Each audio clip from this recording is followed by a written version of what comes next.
പണ്ട് ഒരു കളിയാക്കിയുള്ളൊരു സംസാരം ഉണ്ടായിരുന്നു, മമ്മൂട്ടി പെട്ടിക്കുട്ടി എന്ന് പറഞ്ഞു.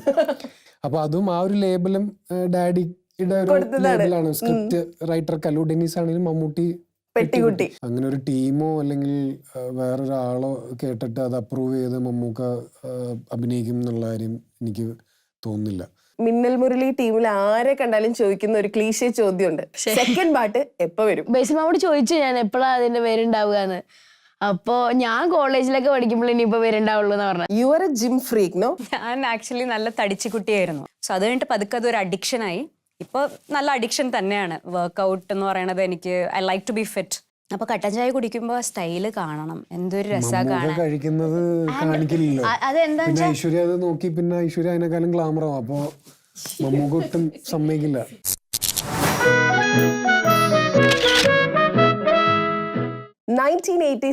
വിഷു റിലീസിന് 3 മലയാള സിനിമകൾ. മൂന്നിലും നായകൻ ഒരേ ഒരാൾ, സ്ക്രിപ്റ്റിലും ഒരേ ഒരാൾ. നായകൻ മമ്മൂട്ടി, സ്ക്രിപ്റ്റ് കല്ലൂർ ഡെന്നിസ്. വർഷങ്ങൾക്കിപ്പുറം 2025 വിഷു റിലീസിന് തിയേറ്ററിലുള്ള ഒരു മലയാള സിനിമയിൽ നായകൻ മമ്മൂട്ടി, സ്ക്രിപ്റ്റ് റൈറ്ററും മാറി. സെയിം ഫാമിലിയിൽ നിന്ന് ഡെന്നിസ് സാറിന്റെ മകൻ ഡീനോ ഡെന്നിസ്. നായകൻ അല്ല, സ്ക്രിപ്റ്റ് മാത്രമല്ല കേട്ടോ, ഡയറക്ഷനും ആക്ടറും രണ്ടും മക്കളുണ്ട്. അപ്പൊ team Bazooka, welcome to lights camera talk. ഈ പറഞ്ഞതുപോലെ മമ്മൂക്കയുടെ സ്റ്റാർഡത്തില് ഡെന്നിസ് സാറിനുള്ളൊരു റോൾ ഉണ്ടല്ലോ. ഇത് പറയുമ്പോൾ എനിക്ക് തോന്നുന്നു മലയാളത്തിലെ ആദ്യത്തെ 1 കോടി കടക്കുന്ന ചിത്രം, 1 കോടി ഗ്രോസ് കളക്ഷൻ കിട്ടുന്ന ചിത്രം അത് മമ്മൂക്കയുടെയാണ്. ഡെന്നിസ് സാറാണ് സ്ക്രിപ്റ്റ്. അപ്പൊ അപ്പോഴൊക്കെ ഞാൻ വായിച്ചിട്ടുണ്ട് മമ്മൂക്കയുടെ സ്റ്റാർഡത്തില് ഡെന്നിസ് സാറിനുള്ള റോള് ഭയങ്കരമാണ് എന്ന്. അപ്പൊ വീണ്ടും മമ്മൂക്കയുടെ ഒരു സിനിമ, നമ്മൾ മച്ച് വെയിറ്റഡ് ആയിട്ടിരിക്കുന്ന സിനിമ എന്ന് പറയുമ്പോൾ അതിൽ you guys are a family. ആ ഫാമിലി മൊത്തം ഉണ്ട്. The Kallur Dennis family and the Mammukka, ആ റിലേഷൻ ഒന്ന് പറയൂ. മമ്മൂക്ക ഫാമിലി അങ്ങനെ റിലേഷൻ എന്ന് പറഞ്ഞു കഴിഞ്ഞാൽ എനിക്ക് തോന്നുന്നു ഞാൻ ജനിച്ച സമയത്ത്, ഞാൻ കുഞ്ഞായിട്ടിരിക്കുന്ന സമയത്ത് തൊട്ട് മമ്മൂക്ക ഹീറോ ആയിട്ട് അഭിനയിക്കുന്ന കാലഘട്ടം ഉണ്ടല്ലോ. അപ്പൊ എനിക്ക് തോന്നുന്നു സന്ദർഭം എന്ന് പറഞ്ഞ സിനിമ ഷൂട്ടിങ്ങിന്റെ സമയത്ത് ഞാൻ ശരിക്കും എനിക്ക് 3 മാസമോ 4 മാസമോ പ്രായമൊന്നും ഉള്ളൂ, 83 ടൈമില്. അപ്പോ ആ ടൈം തൊട്ട് ഇപ്പോൾ പറഞ്ഞു വരുമ്പോൾ ബസൂക്ക വരെ മമ്മൂക്ക ആയിട്ടുള്ള കണക്ഷൻ ഇപ്പം ഞാൻ പ്രത്യേകിച്ച് ഒന്നും പറയണ്ട. അത്രയും ഒരു ബോണ്ടിങ്ങും ആ ഒരു കണക്ഷൻ ഈ ഇത്ര കാലഘട്ടത്തിൻ്റെ ഇടയിൽ ഉണ്ട്. അതുപോലെ തന്നെ ഡാഡിയുടെ സിനിമകൾ ഇപ്പം ഈ പറഞ്ഞ പോലെ 80 കാലഘട്ടങ്ങളിലാണ്. പണ്ട് ഒരു കളിയാക്കിയുള്ളൊരു സംസാരം ഉണ്ടായിരുന്നു, മമ്മൂട്ടി പെട്ടിക്കുട്ടി എന്ന് പറഞ്ഞു. ഈ ബേബി ഷാനിലും മമ്മൂക്കയും അങ്ങനെ. അപ്പൊ അതും ആ ഒരു ലേബലും ഡാഡിയുടെ ഒരു ലേബലാണ്. സ്ക്രിപ്റ്റ് റൈറ്റർ കല്ലു ഡെന്നീസ് ആണെങ്കിലും മമ്മൂട്ടി പെട്ടിക്കുട്ടി. പക്ഷെ ആ ഒരു കാലഘട്ടത്തിലാണ് മമ്മൂക്ക കൂടുതലും ഈ കുടുംബ പ്രേക്ഷകരുടെ ഇടയിൽ ഒരു സ്ഥാനം ഭയങ്കരമായിട്ട് വന്നു. പ്രത്യേകിച്ച് സ്ത്രീകളുടെ ഇടയിൽ മമ്മൂക്ക ഒരു വലിയൊരു ഇതായിട്ട് സ്റ്റാറായിട്ട് മാറി. കാര്യം സെന്റിമെന്റ്സ് ആണെങ്കിലും ഫാമിലി ഓറിയന്റഡ് നായകൻ എന്നുള്ളൊരു ലേബലും മമ്മൂക്കയ്ക്ക് വന്നു. അപ്പോൾ അങ്ങനെ ആ കാലം തൊട്ട് ഇപ്പം ഈ ബസൂക്ക വരെ ആ ഒരു യാത്ര എന്ന് പറഞ്ഞു കഴിഞ്ഞാൽ വളരെ രസകരമായിട്ടുള്ളൊരു യാത്രയും. അതുകൂടാതെ ഇപ്പം എൻ്റെ അനിയൻ ഡീനോൻ്റെ ഫസ്റ്റ് സിനിമ മമ്മൂക്ക നായകനായിട്ട് അഭിനയിക്കുന്നു.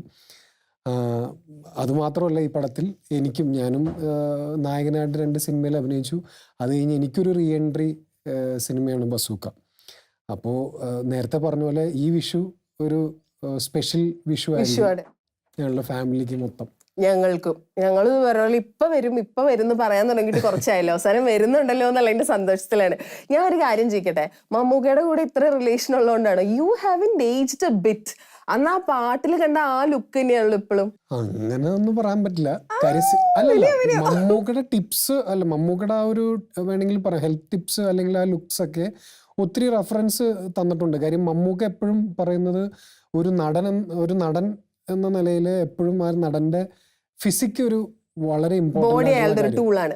കാര്യം മമ്മൂക്ക എനിക്ക് തോന്നുന്നു ഒരു മിഡിൽ ഏജ് ടൈമിലാണ് മമ്മൂക്ക മലയാള സിനിമയിൽ ഒരു സ്റ്റാർ ആയിട്ട് വരുന്നത്. അപ്പൊ മമ്മൂക്ക എപ്പോഴും പറയും ആ ഒരു ആക്ടറിന്റെ ഏറ്റവും വലിയ ടൂൾ അവന്റെ ശരീരമാണ്. അപ്പൊ അത് കീപ്പ് ചെയ്യാൻ എപ്പോഴും ശ്രമിക്കുന്നുണ്ട്. എന്ന് വെച്ചാൽ അങ്ങനെ നമ്മളുടെ പരിമിതികളൊക്കെ വെച്ച് നമ്മൾ ഡയറ്റും കാര്യങ്ങളൊക്കെ നോക്കി അങ്ങനെ ശ്രമിക്കുന്നുണ്ട്. അപ്പോൾ അതൊരു ഒരു മമ്മൂക്കനെ പോലത്തെ ഒരു വലിയ ലെജൻഡിൻ്റെ ഒരു വേണമെങ്കിൽ ഒരു ഇൻസ്പിറേഷനോ അല്ലെങ്കിൽ ഒരു റോൾ മോഡൽ എന്ന് വേണമെങ്കിൽ പറയാം ഈ ഒരു ഫിസിക്ക് നോക്കുന്ന കാര്യത്തിൽ. അത് അങ്ങനെ ഒരു ബന്ധമൊന്നുമില്ല കേട്ടോ, ഒരു അതൊരു കോയിൻസിഡൻസ് ആയിട്ട് വന്നിരിക്കും. അപ്പോൾ ഇപ്പോൾ പറഞ്ഞ പോലെ പല ആൾക്കാരും അങ്ങനെ ചോദിച്ചിട്ടുണ്ട്, ഇങ്ങനെ ഈ ഫിസിക്ക് ഇപ്പം നീ സിനിമയിലൊന്നും ഇല്ലല്ലോ, പിന്നെ നീ എന്തിനാ ഇങ്ങനെ ഫിസിക്ക് ഇങ്ങനെ മെയിൻറ്റെയിൻ ചെയ്യണമെന്ന്. അപ്പോൾ ഞാൻ പറയുന്നത് ഇനി ബിരിയാണി കിട്ടിയാലും ഇനി എൻ്റെ നമ്പർ ഇനി എപ്പോഴെങ്കിലും വന്നാലോ എന്ന് ഓർത്തിട്ട് മുന്നോട്ട് പോകുന്നു. വന്നല്ലോ അല്ലേ? അതെ അതെ, അതും അത്ര വലിയൊരു റിലീസില്. ഹൗ ഡിഡ് ദിസ് ഹാപ്പൻ എന്ന് പറഞ്ഞാൽ ഇപ്പോൾ അനിയൻ പടം സംവിധാനം ചെയ്യുന്ന കാരണം ചേട്ടന് അതിൻ്റെ അകത്തൊരു റോള് എന്തായാലും ഉണ്ടല്ലോ. അങ്ങനെയല്ല, ഈ പടത്തിൽ എനിക്ക് വേണ്ടി ഒരു സെപ്പറേറ്റ് ക്യാരക്ടറോ റോളോ ഒന്നും സ്ക്രിപ്റ്റ് ചെയ്തിട്ടില്ല. ഇല്ല. അപ്പോൾ ആ പടത്തിലുള്ള ഒരു ക്യാരക്ടർ ഉള്ള കാരണം അതിൽ ആപ്റ്റായിട്ട് തോന്നിയ കാരണമാണ് ഡീൻ എന്നെ അതിലേക്ക് കാസ്റ്റ് ചെയ്യുന്നത്. അപ്പോൾ നന്നായി വരട്ടെ, എല്ലാവരും കണ്ട് നല്ല റെസ്പോൺസ് വരട്ടെ, പടം റീ എൻട്രി ആവട്ടെ അല്ലേ? അതെ അതെ, ഇത്ര നാള് കഷ്ടപ്പെട്ട് ഡയറ്റൊക്കെ ചെയ്തതിനൊക്കെ അല്ലേ, അതൊക്കെ ഞാനങ്ങ് വെയിറ്റിംഗ് ആണ് എന്ന്. ഞാൻ ആക്ച്വലി പുറത്ത് വെച്ച് കണ്ടപ്പോ ശരിക്കും അതാ വിചാരിച്ചിട്ട് ഇതിനൊരു മാറ്റില്ലല്ലോ. അത് ബസൂക്കയിൽ അഭിനയിക്കാൻ ചെന്നപ്പോ ബാമ ചോദിച്ചു, അപ്പൊ അത് ചേട്ടനാണോ അനിയനാണോ എന്ന്. അപ്പൊ ഞാൻ ഉടനെ ഡീനെ വിളിച്ചടാ, നീ എന്റെ ചേട്ടനാന്നാ ബാമ പറയണെന്ന്. അപ്പൊ ഡീൻ പറയാ അടുത്ത 2 scene cut edited. Okay, coming to Vasisht. വസിഷ്ഠേ, ഞങ്ങൾ യൂഷ്വലി മിന്നൽ മുരളി ടീമിൽ ആരെ കണ്ടാലും ചോദിക്കുന്ന ഒരു ക്ലീശേ ചോദ്യമുണ്ട്. ഏതാ അത്? സെക്കൻഡ് പാട്ട് എപ്പോ വരും എന്നുള്ളത്. അത് കേൾക്കുന്നുണ്ടോ? ഓ, കൊറേ കേട്ടു. ഇപ്പൊ ബസൂക്കയുടെ പ്രൊമോഷൻ എല്ലാരും ചോദിക്കുന്നുണ്ട് മിന്നൽ മുരളിയുടെ സെക്കൻഡ് പാട്ട്. ഇപ്പൊ ഞാൻ ബേസിൽ മാമയോട് ചോദിച്ചു ഞാൻ എപ്പോഴാ അതിന്റെ പേരുണ്ടാവുക എന്ന്. അപ്പോ ഞാൻ കോളേജിലൊക്കെ പഠിക്കുമ്പോൾ ഇനിയിപ്പോ വരുണ്ടാവുള്ളൂ എന്ന് പറഞ്ഞത്. സർക്കാസ്റ്റിക് ആയി പറഞ്ഞാണോ അറിയില്ല, എന്തായാലും ഇപ്പൊ അടുത്തൊന്നും പ്രതീക്ഷിക്കാന്നാണ് എനിക്ക് പറയാനുള്ളത്. പറയാൻ പറ്റില്ല, ആൾക്ക് തിരക്കാണേ. അപ്പൊ എല്ലാരോടും അങ്ങനെ തന്നെയാണോ ഇപ്പൊ പറയണേ? ഞാൻ കോളേജിലൊക്കെ ആവുന്നത്. അങ്ങനെ ആവും. അങ്ങനെ അത്ര അടുത്തൊന്നും ഇപ്പൊ ഉണ്ടാവുമെന്ന് എനിക്ക് തോന്നുന്നില്ല. ഈ മാമാവിളി ഉണ്ടല്ലോ, മാമാവിളി കേൾക്കുമ്പോ ഞാൻ ആക്ച്വലി നമ്മളിപ്പോ മിന്നൽ മുരളിയിലും ഏറ്റവും കൂടുതൽ നമ്മൾ ശ്രദ്ധിച്ചത് മാമ എന്നുള്ളത് നിന്റെ വിളിയാണല്ലോ. ആ വിളി സിനിമേന്ന് കേറി ബേസിൽ മാമ ടോമിനോ മാമ ആയതാണോ അതോ യൂഷ്വലി പ്രായമുള്ളവരെ അങ്ങനെയാണോ വിളിക്കുക മൂത്ത ആൾക്കാരെ? എന്താ വെച്ചാൽ മാമ എന്ന് പറയുമ്പോ അങ്കിൾ എന്നുള്ളൊരു അർത്ഥം അഞ്ച കൂടി. ഞാനൊക്കെ കുറച്ച് പ്രായത്തില് വലിയ ആൾക്കാരെയൊക്കെ മാമാന്നോ മേമാന്നൊക്കെയാണ് വിളിക്കാറ്. അപ്പോ ഇവിടെ എന്താ ആ ശൈലിയുടെ, ഞാൻ താമസിക്കുന്ന ആ ഭാഗത്തെ ശൈലിയുടെ ഒരു ഇതാ. ഇവിടെ വന്നപ്പോൾ ആ സിനിമയിലും മാമാ മാമാന്ന് വിളിക്കണ പോലെയാണല്ലോ സിനിമയിലെ സ്ക്രിപ്റ്റിലും ഉണ്ടായിരുന്നത്. അതിന് ഞാൻ സെറ്റിൽ എല്ലാരെയും മാമാ മേമാന്ന് തന്നെ വിളിച്ചിട്ടുള്ളൂ. മമ്മൂട്ടിക്ക് മമ്മൂട്ടി മാമന്, മമ്മൂട്ടി ചേട്ടൻ വരെ ഞങ്ങൾ രേഖാചിത്രത്തിൽ കേട്ടായിരുന്നു. പക്ഷെ മമ്മൂട്ടി മാമന് ഇത് ആദ്യമായിട്ടാ. ഈ സിനിമയില് എനിക്ക് എന്നെ വിളിച്ചിട്ടുണ്ട് അച്ഛൻ പറഞ്ഞപ്പോലെ ഞാൻ എന്താ വിളിക്കുക, എനിക്ക് മാമാന്ന് വിളിക്കണ തന്നെയാണ് ഇഷ്ടം. പക്ഷെ ഇത്രയും വലിയൊരാളല്ലേ മാമാന്നൊക്കെ വിളിക്കാൻ പറ്റുമോ സംശയം ഉണ്ടായിരുന്നു. ഞാൻ മാമ തന്നെ വിളിക്കാം. വിളിച്ചപ്പോ എന്താ പറഞ്ഞ? എന്തേലും പറഞ്ഞോ? ഞാൻ നേരിട്ട് പറഞ്ഞിട്ടുണ്ടായിരുന്നില്ല. ഞാൻ കോമ്പിനേഷൻ ഉണ്ട്, പക്ഷെ അത്രയ്ക്കാണ്ട് സംസാരിക്കാൻ പറ്റില്ല. ഒരു സ്റ്റാർ സ്ട്രക്ക്. ഞാൻ I was about to ask you. കാരണം എന്താ വെച്ചാ എന്തായാലും നമ്മൾ മമ്മൂക്കനെ കാണുമ്പോ എത്രയൊക്കെ വേണ്ടാന്ന് വെച്ചാല് നമ്മളിങ്ങനെ കുറച്ച് അന്തം വിട്ടിരിക്കണ ഒരു അവസ്ഥ വരുമല്ലോ. ആ അവസ്ഥ എങ്ങനെയുണ്ടായിരുന്നു? അതൊന്ന് ഡിസ്ക്രൈബ് ചെയ്യുന്നത്. മാമ സെറ്റിലേക്ക് വരുമ്പോ തന്നെ എല്ലാരും ഒന്നാമത് സിംഗ് സൗണ്ട് ആണ്. ഡബിങ്ങിനേക്കാൾ ഒരു ഭാഗം വരെ സിംഗ് സൗണ്ട് തന്നെയായിരുന്നു സിനിമയിൽ എടുത്തിട്ടുണ്ടായിരുന്നത്. അപ്പോ ആ ഭാഗത്ത് എല്ലാരും മിണ്ടാതിരിക്കല്ലോ. അപ്പൊ ഇങ്ങോട്ട് കേറി വരുമ്പോ മാമ കേറി വരുമ്പോ നമ്മളിങ്ങനെ എല്ലാരും ഇങ്ങനെ അത്ഭുതപ്പെട്ടിരിക്കും. ഒരു എന്താ പറയാ ഓറ. സത്യം. ഫ്രണ്ട്സ് ഒക്കെ ചോദിക്കില്ലേ ബസൂക്ക? ഞാന് ബസൂക്കയില് ഇറങ്ങിയിട്ട് ചോദിച്ചപ്പോ എന്നെ അറിയണവരും അറിയാത്തവരൊക്കെ എപ്പോഴും ചോദിക്കുക തന്നെയാ, എപ്പോഴാ ബസൂക്ക ഇറങ്ങുക, എപ്പോഴാ. എനിക്ക് അതന്നെ ചോദിക്കാണ്ടായിരുന്നു, ബസൂക്ക എപ്പോഴാ ഇറങ്ങുക എന്നുള്ള കാര്യങ്ങൾ. കൊറേ വെയിറ്റ് ചെയ്യണു, അവസാനം ഇറങ്ങാൻ പോവാ. ഫൈനലി എക്സൈറ്റ്മെന്റിലാണ്. How excited are you? ഈ പറഞ്ഞ പോലെ ഒരു സ്റ്റാർ സ്ട്രക്ക് മൊമെന്റ് ഉണ്ടായിരുന്നോ? ഉറപ്പായിട്ടും മമ്മൂക്കനെ കാണുമ്പോ എല്ലാവർക്കും അങ്ങനെ, ഞാനും I was like so star struck. The way he is, his personality, his aura, his charm, the way he behaves, the way he walks, the way he talks, എല്ലാം he's just phenomenal. ക്യാരക്ടറിനെ കുറിച്ച് പറയൂ ബസൂക്കയിലെ. എൻ്റെ ക്യാരക്ടറിന്റെ പേര് ജോവിറ്റയാണ്. She's A very sweet, പാവം, you know, ഒരു നാടൻ കുട്ടി, അങ്ങനത്തെ ഒരു റോളാണ്. യെസ്. ഓക്കെ, ഞാൻ ചോദിക്കാൻ വന്നത്, എനിക്ക് മനസ്സിലായത് യുവർ മലയാളി. അല്ലെ, ഫ്രം ചേന്ദമംഗലം, അവിടെയാണ് ബേസ് സ്ഥലം. Nice that you done your research. ആരും പറഞ്ഞിട്ടുണ്ടായിരുന്നില്ല. ചേന്ദമംഗലംകാരിയാണ്, പഠിച്ചത് തമിഴ്നാട്ടില്, പഠിച്ചതും വളർന്നതും ഒക്കെ തമിഴ്നാടാണ്. പക്ഷെ കൂടുതൽ ചെയ്തിട്ടുള്ള സിനിമകളൊക്കെ വേറെ ഇൻഡസ്ട്രീസ്, തെലുഗു, കന്നഡയൊക്കെയാണ്. നമ്മൾ ഈ റീസെന്റ് അല്ലേ പിന്നെയും ചെയ്തു തുടങ്ങിയ. But why? സത്യം, south Indian. Oh, that's so sweet. Thank you. But adene, like you said, but why? I want to ask people why. I really don't know. നമ്മൾ ആക്ടേഴ്സ് ലൈക്ക് എവിടെ നല്ല സ്ക്രിപ്റ്റ് വരുന്നോ, എവിടെ നല്ല വർക്ക് വരുന്നോ, അവിടെയല്ലേ നമുക്ക് ചെയ്യാൻ പറ്റുള്ളൂ. So Malayalam it happened. I'm grateful that Dino approach me for this role. മമ്മൂക്കയുടെ film and my role is also amazing. And it is like you said, why other language എന്ന് പറഞ്ഞാൽ എനിക്ക് I don't know. Like, people, they like you in a certain, few directors, they think of you in a certain role. I don't know. ഇപ്പൊ കുറെ ചെയ്യണത് തെലുഗു സിനിമയിലാണ്. അപ്പോൾ അവർക്ക് എന്നെ ഇഷ്ടപ്പെടുന്നു എന്ന് വിചാരിക്കുന്നു. അങ്ങനെ തന്നെ മലയാളി പ്രേക്ഷകർക്കും എന്നെ ഇഷ്ടപ്പെടും. ഞാൻ ഇന്റർവ്യൂസ് ഒക്കെ കാണുമ്പോൾ തമിഴ് ഇന്റർവ്യൂസ്, തെലുങ്ക് ഇന്റർവ്യൂസ് ഒക്കെയാണ് ഉള്ളത് യൂട്യൂബിലാണെങ്കിലും നമ്മൾ സെർച്ച് ചെയ്യുമ്പോൾ. അപ്പൊ ഞാൻ വിചാരിച്ചു ലാംഗ്വേജ് പ്രശ്നം കൊണ്ടായിരിക്കും വരാത്തത്. കാരണം you have done A Malayalam movie അല്ലേ ബിഫോർ, മൺസൂൺ മാംഗോസ്. അത് കഴിഞ്ഞ് ഇത്രയും നാൾ കഴിഞ്ഞ് ഡിനോ വന്നപ്പോ ചോദിച്ചില്ലേ വൈ മീ, എന്താണ് എന്റെ അടുത്തേക്ക് വരാൻ, വാട്ട് ഇസ് ദ റീസൺ? അപ്പൊ എന്ത് പറഞ്ഞു? ഞാൻ ഉറപ്പായിട്ട് ചോദിച്ചു എന്തുകൊണ്ടാണ്, what made you choose me എന്ന് പറഞ്ഞപ്പോൾ ഹി സെഡ് ആ റോളിന് ഡിനോ സർ എഴുതിയിരിക്കുന്ന റോൾ വന്നിട്ട് ജോവിറ്റ എന്ന് പറഞ്ഞ character, she has to have a very cute kind of an appeal. ഒരുമാതിരി ഒരു ഇന്നസെൻസ് വേണം. അപ്പോൾ ആ മുഖത്തിലുണ്ടെന്നാണ് ഡിനോ സർ പറഞ്ഞത്. ഞാൻ പറഞ്ഞു ഉണ്ടോ, really you think like that? And I was so happy that Dino sir was very specific that he wants me. So adu or actor na, I think it is like getting an award when a director, any director, when he says I've written this role for you, or I don't know whether he wrote for me, adu njan parayunnilla, പക്ഷേ I was his first option. So adu karanam adu നമുക്കൊരു സന്തോഷം വരില്ലേ? Of course when someone says you are my first option. എനിക്ക് ഇങ്ങനത്തെ you were in my mind എന്നൊക്കെ പറയുമ്പോൾ I was very very happy. Okay, മൂവിയെ കുറിച്ച് മമ്മൂക്കയുടെ വായിൽ നിന്ന് നമ്മൾ ആദ്യം കേൾക്കുന്നത് കല്ലൂരിന്റെ നിസാറിന്റെ മോൻ എൻ്റെ അടുത്ത് വന്നിരുന്നു സ്ക്രിപ്റ്റുമായിട്ട്. എന്നിട്ട് അവൻ ആ സ്ക്രിപ്റ്റ് വായിച്ച് കേൾപ്പിച്ചു. അപ്പോൾ പറയട്ടെ എന്ന് പറഞ്ഞ് കുറേ പ്രാവശ്യം പുറകെ നടന്നു. അവസാനം പറഞ്ഞിട്ട് അപ്പം ഡയറക്ടർ പ്രൊഡ്യൂസർ ഒന്നും ആയിട്ടില്ല. അപ്പം ഞാൻ അവൻ്റെ അടുത്ത് പറഞ്ഞു, നീ എന്താണ് ഡയറക്റ്റ് ചെയ്യാത്ത? കാരണം നിന്നെ പോലെ ഈ കഥ പറയാൻ ആർക്കും പറ്റില്ല എന്ന് പറഞ്ഞു എന്ന്. ഇപ്പം ഫസ്റ്റ് സിനിമയാണ്, അത് ആള് തന്നെ തിങ്ക് ചെയ്തിട്ടില്ല അങ്ങനെ ഞാൻ ഡയറക്റ്റ് ചെയ്യാന്ന്. അപ്പൊ ഡീനോയുടെ അടുത്ത് ചോദിച്ചില്ലേ, ഇപ്പൊ ഡയറക്റ്റ് ചെയ്യാൻ തീരുമാനിച്ചു, മമ്മൂക്ക പറഞ്ഞു. പക്ഷെ ഇതിനൊരു ധൈര്യം വേണമല്ലോ, ഡയറക്റ്റ് ചെയ്യുന്നത് മമ്മൂക്കയും കൂടെ വെച്ചിട്ടാണല്ലോ. അപ്പൊ ചോദിച്ചില്ലേ നീ എന്ത് ഉദ്ദേശിച്ചോണ്ടാ?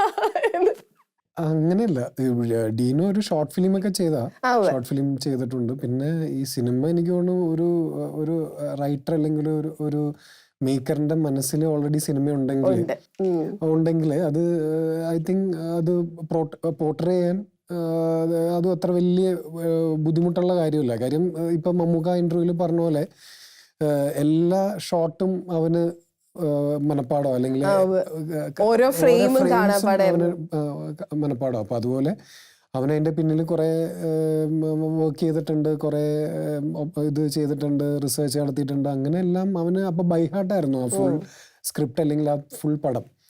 അപ്പോൾ ആ ഒരു കോൺഫിഡൻസ് അവനുണ്ടെന്ന് ഉള്ള കാര്യം ഞങ്ങൾക്ക് അറിയായിരുന്നു. പിന്നെ ഈ പറഞ്ഞ പോലെ എനിക്ക് തോന്നുന്നു ഇപ്പൊ നമ്മൾ എടുത്തു പോയി കഴിഞ്ഞാൽ, ഇപ്പൊ ഞാൻ കമ്പാരിസൺ ചെയ്യുന്നതല്ല, ഇപ്പോൾ ഒരു വേൾഡ് സിനിമയിൽ എടുത്തു പോയി കഴിഞ്ഞാൽ മിക്ക ഡയറക്ടേഴ്സും, മണിരത്നം സാറാണെങ്കിലും പ്രിയദർശൻ സാറാണെങ്കിലും, ഇവരൊന്നും ഒരു സിനിമ അസിസ്റ്റ് ചെയ്യാനോ അല്ലെങ്കിൽ ചെന്ന് അസോസിയേറ്റ് ഡയറക്ടറോ അല്ലെങ്കിൽ അസിസ്റ്റന്റ് ഡയറക്ടറോ ഒന്നും വർക്കൊന്നും ചെയ്തിട്ടില്ല. അവരൊരു ഫസ്റ്റ് അവരുടെ മനസ്സിൽ സിനിമ ഉണ്ട്, അത് അവരത് പോർട്രേ ചെയ്തു, അവരത് പിക്ചറൈസ് ചെയ്തു, അവർ പടം ചെയ്തു.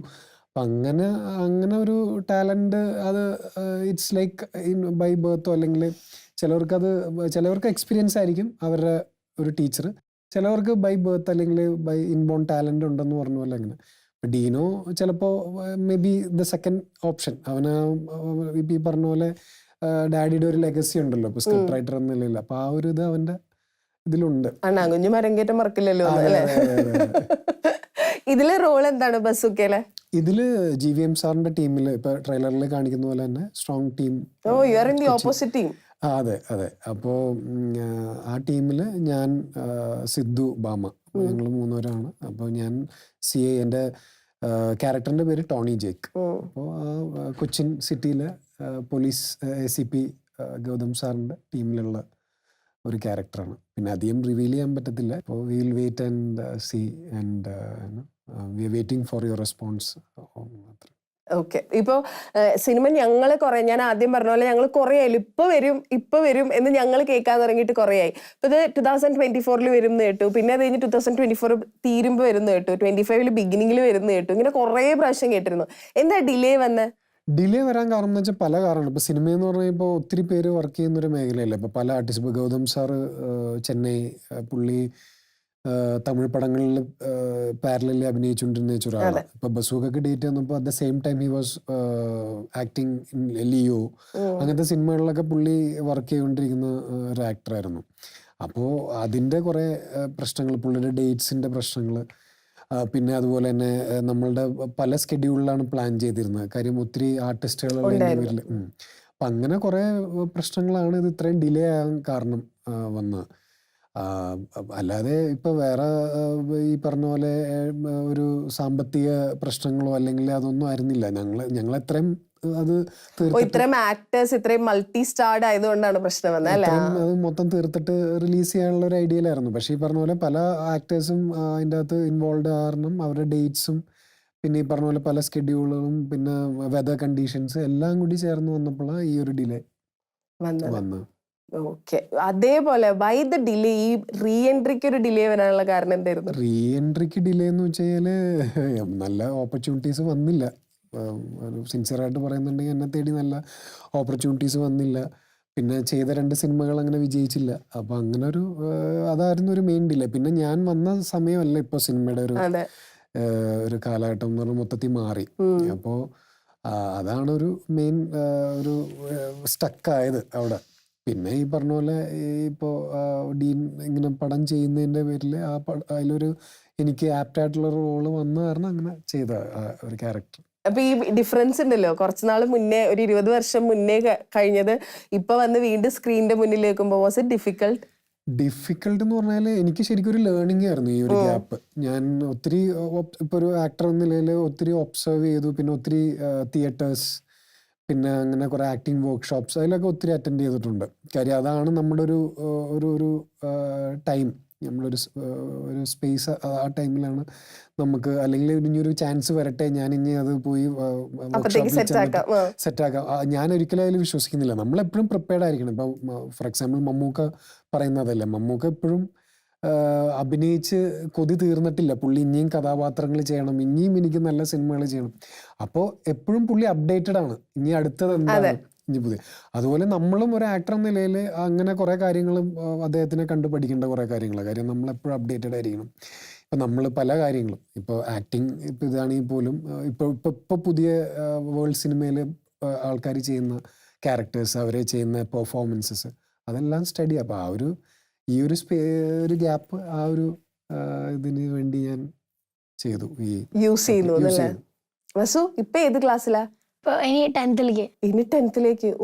ഓ അമ്മയച്ഛനൊക്കെ പറഞ്ഞു തുടങ്ങിയോ 10th ആണ് ശ്രദ്ധിക്കണം പറയണില്ലേ? അമ്മയച്ഛനും ടീച്ചേഴ്സാ, എല്ലാരും പറയാറ് എപ്പോഴും ഈ SSLC എന്നൊക്കെ പറയുമ്പോ വലിയതാണ് അതാണ് എന്നൊക്കെയാ.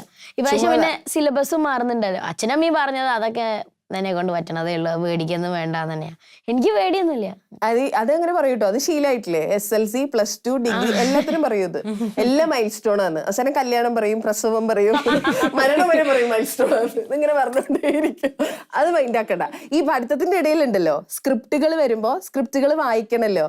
ഇത് ഞങ്ങള് നോട്ട്ബുക്കുകൾ പോലും വായിക്കാൻ മടിയുള്ള ആൾക്കാരായിരുന്നു. ആ സ്ഥാനത്ത് ഇത്രയും പേജുള്ള സ്ക്രിപ്റ്റുകളൊക്കെ എങ്ങനെയാ വായിക്കുക? എന്താ അതിന്റെ ഒരു പ്രോസസ്സ്? സ്ക്രിപ്റ്റ് ഒന്നും അങ്ങനെ വായിക്കാറൊന്നുമില്ല.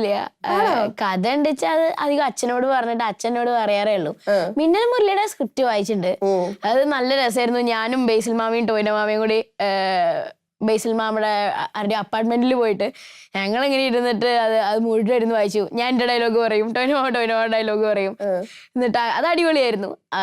ബാക്കി അങ്ങനെ സ്ക്രിപ്റ്റ് അങ്ങനെ ഇരുന്ന് വായിച്ചിട്ടൊന്നുമില്ല. ഈ മിന്നൽ മുരളി, അതായത് ഇപ്പം വസു എത്ര സിനിമകൾ ചെയ്താൽ ഈ മിന്നൽ മുരളി ഒരു ലെജൻഡായിട്ട് അവിടെ കിടക്കൂലോ. കാരണം നമുക്ക് കിട്ടിയ ഫസ്റ്റ് ഓഫ് ഇറ്റ്സ് കൈൻഡ് മൂവിയാണല്ലോ. ഒരൊറ്റ മിന്നൽ മുരളി മൊമെന്റ് ചോദിച്ചാൽ ആ മൂവിയുടെ ബിഹൈൻഡ് ദ സീൻസ് ഉണ്ടായിരുന്ന ഏതെങ്കിലും ഒരു മൊമെന്റ് ചോദിച്ചാൽ ഏതാ പറയാ? ശരിക്കും പറഞ്ഞാൽ അങ്ങനെ ഒരു മൊമെന്റ് പറയാനൊന്നും ഇല്ല. എന്താ വെച്ചാൽ സിനിമ മുഴുവൻ ഒരു എക്സ്പീരിയൻസ് ആണല്ലോ. കാര്യം ഇത്രയും പല കാര്യങ്ങളിലും ആ സിനിമ പുതിയതാണ്, ആദ്യത്തെ സൂപ്പർ ഹീറോ സിനിമ. നെറ്റ്ഫ്ലിക്സിലൊന്നും ആ സമയത്ത് ഇത്ര വലിയ സിനിമ ഇറങ്ങിയിട്ടുണ്ടോ എനിക്കറിയില്ല. അപ്പോൾ തിയേറ്ററിലൊന്നും ഇറങ്ങിയില്ല, എന്നാലും നെറ്റ്ഫ്ലിക്സിലൊരു ഹിറ്റായി. ഇത് കാരണം എനിക്ക് ഏറ്റവും വലിയൊരു കാര്യമായി തോന്നിയത്, ഒന്നാമത് അതിൻ്റെ ഷൂട്ടിംഗ് ഒക്കെ ഉണ്ട്, പക്ഷെ അതിന്റെ പ്രൊമോഷൻ ബോംബെയിലായിരുന്നു. നെറ്റ്ഫ്ലിക്സാ ചെയ്തത് അതിന്റെ പ്രൊമോഷൻ. അതിൽ യുവരാജ് സിംഗ്, പിന്നെ ദ ഗ്രേറ്റ് ഖാലി, അവരൊക്കെ കാണാൻ പറ്റി. അത് തന്നെയാണ് ഏറ്റവും വലിയ ഇതായിട്ട് എനിക്ക് ഏറ്റവും കൂടുതൽ ഫ്ലാബാഗാസ്റ്റർ ആയിട്ടുള്ള മൊമെന്റ്. ഇതൊക്കെ കഴിഞ്ഞിട്ട് സ്കൂളിലേക്ക് വരുമ്പോ ഉണ്ടല്ലോ, നമ്മൾ ഈ കോമണേഴ്സ് ആയിട്ടുള്ള പിള്ളേർക്ക് യു ആർ എ സ്റ്റാർ, ഞങ്ങൾ കോമണേഴ്സ് ആയിട്ടുള്ള കുട്ടികൾക്കൊക്കെ വരുന്ന കുറെ സംശയങ്ങൾ ഉണ്ടല്ലോ. അവരെ കണ്ട് യുവിയെ കണ്ടപ്പോ യു അങ്കിൾ എന്ത് പറഞ്ഞു, ഇങ്ങനെയൊക്കെ ചോദിക്കുമല്ലോ. എന്തൊക്കെ ചോദ്യങ്ങളായിരുന്നു കേട്ടെ? എല്ലാരും മിന്നൽ മുരളിയുടെ എക്സ്പീരിയൻസ് എന്താ ചോദിച്ചു. ടോവിന്റെ മാമയുടെ നമ്പർ തരുമോ ചോദിച്ചു. കൊടുത്തോ? എന്റെ അച്ഛൻ്റെ ഉള്ളു, എനിക്ക് ഫോണില്ല. അപ്പൊ ഞാൻ പിന്നെ ആർക്കും കൊടുത്തിട്ടില്ല. അവർക്കൊക്കെ അത് വിളിക്കുമ്പോ അത്ര എല്ലാരും വിളിക്കുമ്പോ ഒരു സുഖം ഉണ്ടായി വരില്ലല്ലോ. പിന്നെ എല്ലാരും എന്റെ ഓരോ കാര്യങ്ങൾ ചോദിക്കും, അതിനൊക്കെ ഉത്തരം പറയും. ആദ്യം ഞാനിപ്പോ പുതിയ സ്കൂളിലേക്ക് മാറി 8ാം ക്ലാസ്സിൽ. അപ്പൊ അവിടെ ഉള്ള കുട്ടികളൊക്കെ ഈ മിന്നൽ മുരളിയുടെ കാര്യം ചോദിക്കുക. മീൻസ് കുറെ കുട്ടികൾ ഇന്റർവെല്ലിന് കഴിയുമ്പോഴേക്കും ക്ലാസ്സിൽ പോകുമ്പോഴേക്കും കുറെ കുട്ടികൾ പിന്നാലെ വരും. അതിനെ കഴിഞ്ഞ് ക്ലാസ്സിൽ വരെ ഞാൻ ലേറ്റ് ആയിട്ട് എനിക്ക് ചീത്തയൊക്കെ കേട്ടിട്ടുണ്ട്. അപ്പൊ അത്രയ്ക്ക് രസമായിരുന്നു അതൊക്കെ. സെലിബ്രിറ്റി ജീവിതം പാടാണ്, ടഫാണ്, ഇറ്റ് ഇസ് വെരി ടഫ് അല്ലേ? ഈ പുറത്തൊക്കെ ഇറങ്ങുമ്പോ ഉണ്ടല്ലോ, പ്രായ ആൾക്കാരുണ്ടല്ലോ, ഇപ്പൊ അമ്മമാര് അമ്മൂമ്മമാര്, അവരുടെ ഒരു സ്നേഹം ഉണ്ടല്ലോ. പ്രത്യേകിച്ച് വസുവിന് അത് കുറച്ച് കൂടുതൽ കിട്ടുമല്ലോ. അതെ, അങ്ങനെ ഏതെങ്കിലും ഒരു ഫാൻ മൊമെന്റ് ഉണ്ടായിരുന്നോ? ഈ തുടങ്ങിയ സമയത്തൊന്നും അത്ര ആൾക്കാർ കണ്ടിട്ടുണ്ടായിരുന്നില്ല, നെറ്റ്ഫ്ലിക്സിലൊക്കെ ആണല്ലോ. പക്ഷെ അത് കഴിഞ്ഞ് ഏഷ്യാനെറ്റ് മൂവീസിലൊക്കെ വന്നപ്പോ എല്ലാവരും കാണാൻ തുടങ്ങി. എന്നിട്ട് എവിടെ ചെന്നാലും എല്ലാരും പറയും, മിന്നൽ മുരളിയുടെ കാര്യങ്ങൾ ചോദിക്കും. അപ്പോൾ വയസ്സായാലും കുട്ടികളും, നല്ല ചെറിയ കുട്ടികളും നല്ല പ്രായമായാലും എല്ലാ പ്രായക്കാരും സിനിമയെ കുറിച്ച് ചോദിക്കാൻ തുടങ്ങി. അതന്നെ വലിയൊരു സന്തോഷം, ഭയങ്കര ഒരു സംഭവം അല്ലേ? Okay, Aishwarya, you are a gym freak, no? ഒരു ഹെൽത്ത് ഫ്രീക്ക് അല്ലേ? എത്ര കാലമായി ജിമ്മിൽ കൺസിസ്റ്റന്റ് ആയിട്ട് വർക്ക് ചെയ്യാൻ തുടങ്ങിയിട്ട്? ഞാൻ ആക്ച്വലി നല്ല തടിച്ചുകുട്ടിയായിരുന്നു. ഡയലോഗ് ഞാൻ ഇതിനു മുമ്പ് കേട്ടു, അപ്പൊ എനിക്ക് അത് രീതിയിലും വിശ്വസിക്കാൻ നല്ല ഗുണ്ടുമണിയായിരുന്നു, നല്ല റൗണ്ട്, നല്ല തടിയുള്ള കുട്ടിയായിരുന്നു. അപ്പോൾ ഒരു ഐ തിങ്ക് ഒരു ഏജ് 15-16 തന്നെ തുടങ്ങി ഞാൻ. വർക്ക്ഔട്ട് മീൻസ് വെയിറ്റ്സ് പൊക്കണ പരിപാടിയൊന്നുമില്ല ആ സമയത്ത്. അപ്പൊ മോർ ഓഫ് ലൈക്ക് ഇങ്ങനത്തെ കാർഡിയോ എക്സസൈസും ട്രെഡ്മില്ലും അങ്ങനത്തെ കുറെ, ബിക്കോസ് നല്ല ആക്ച്വലി ഐ വാസ് നോട്ട് നല്ല, I was very fat. Over weight ആയിരുന്നു, അതാണ് ടേം. സോ അത് കാരണം അങ്ങനെ ചെയ്ത് ഇഷ്ടമാവാൻ തുടങ്ങി. പിന്നെ അത് പതുക്കെ I really started liking the way it feels. എനിക്ക് ഇത്തിരി കോൺഫിഡൻസ് കൂടണ മാതിരി തോന്നി. നല്ല ഫിറ്റ് ആയിരിക്കും, ഉടുപ്പുകൾ നല്ലോണം ചേരുന്നുണ്ട്, ആൻഡ് നല്ല രസമായിട്ട് ക്യാരി ചെയ്യാൻ പറ്റണ മാതിരി എനിക്കൊരു കോൺഫിഡൻസ് വന്നു. സോ അത് കഴിഞ്ഞിട്ട് പതുക്കെ അതൊരു അഡിക്ഷനായി. ഇപ്പോൾ നല്ല അഡിക്ഷൻ തന്നെയാണ് വർക്കൗട്ട് എന്ന് പറയുന്നത്. എനിക്ക് I like to be fit. I think that makes me feel good. I feel more confident when I work out. Yeah, അത് കാരണമാണ് ജിം ഫ്രീക്ക്. ഏറെക്കുറെ ജിം ഫ്രീക്ക് ഉറപ്പായിട്ട്.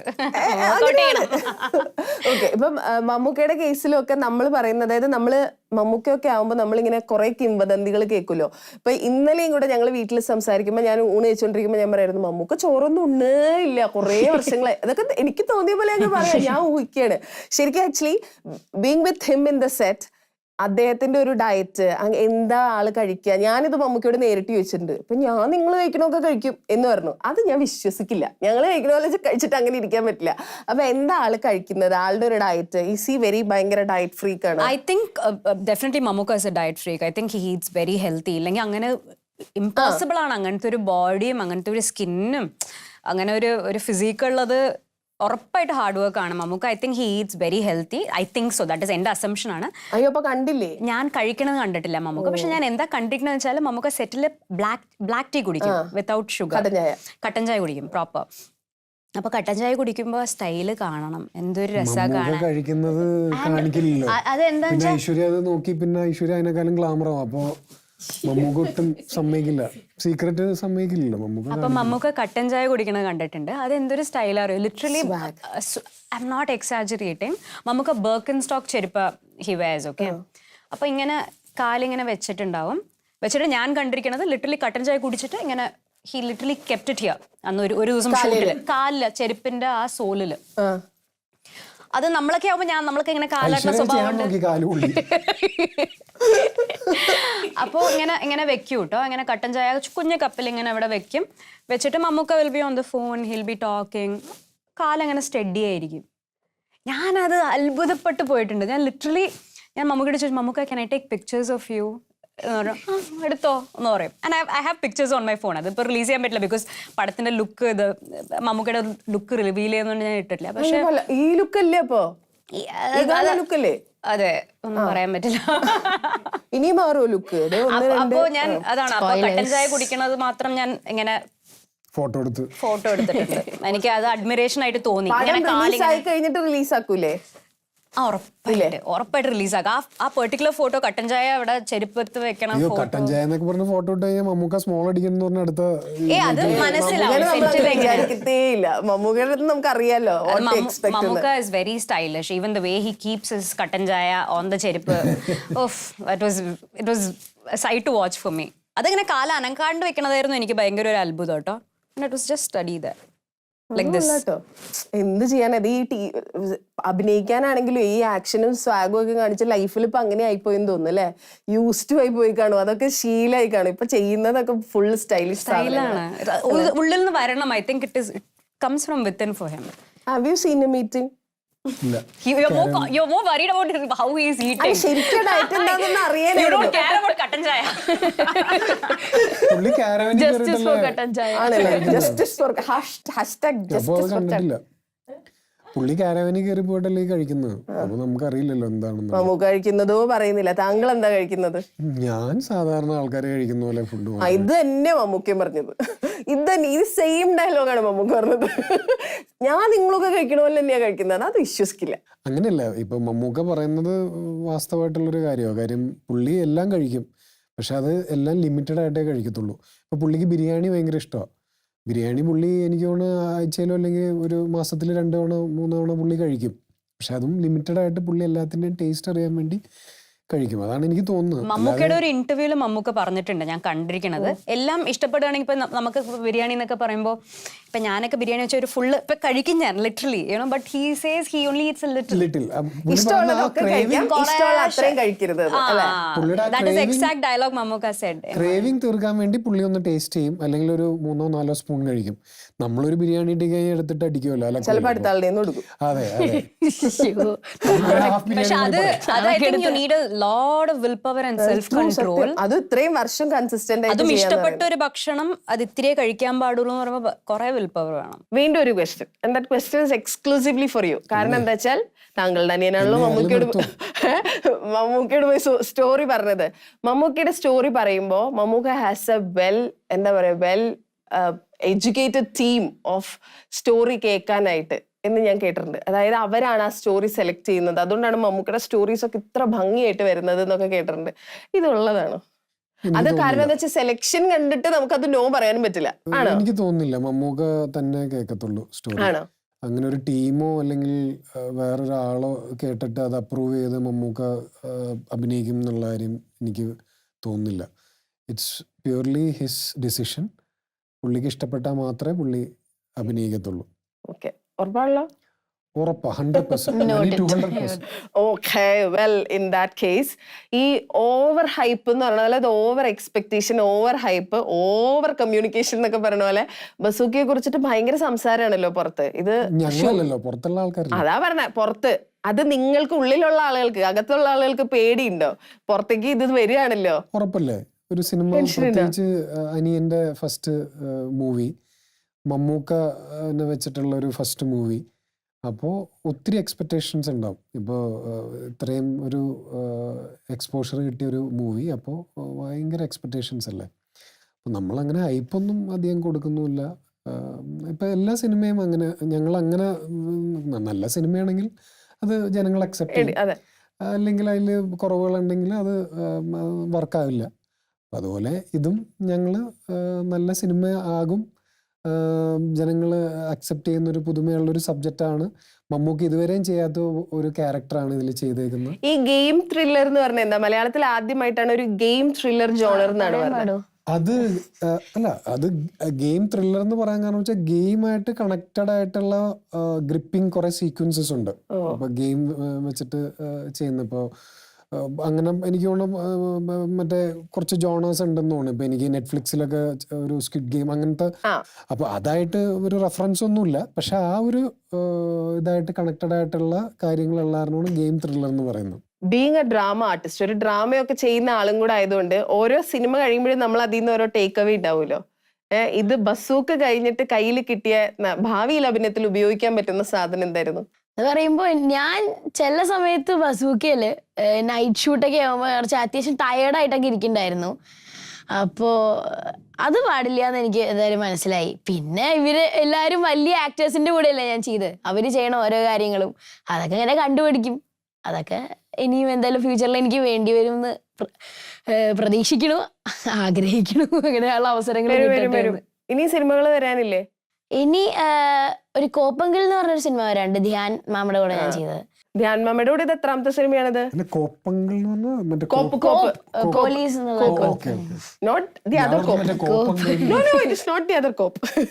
പിന്നെ ഒരു തമിഴ് സിനിമ വന്ന് നിൽക്കുന്നുണ്ട്, അത് കൺഫേം ആയോ അറിയില്ല.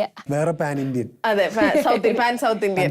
അപ്പൊ പാൻ സൗത്ത് ഇന്ത്യൻ മലയാളത്തിലെ താങ്കളുടെ പുതിയ സിനിമയെ കുറിച്ച് കണ്ടുകൊണ്ടിരിക്കുന്നവരോട് എന്താണ് പറയാനുള്ളത്? Mammootka and the superstar Mammootka, and he looks amazing in the entire film. The entire film is going to be very stylish. ഭയങ്കര സ്റ്റൈലിഷ് ആയിട്ടുള്ള പടമാണ്. വിഷ്വൽസ് അടിപൊളിയാണ്. ഞങ്ങളുടെ DOPയുടെ പേര് നിമിഷ് രവിയാണ്. ലക്കി ഭാസ്കർ ഒക്കെ ചെയ്തിരിക്കുന്ന DOP. His visuals are like a treat to watch. And our director Dino Dennis, ഇത് ഉറപ്പായിട്ട് it wouldn't look like his debut film. So ഞങ്ങളൊക്കെ ഉണ്ട്. So I think everyone should watch our film and support us. It's releasing on April 10th.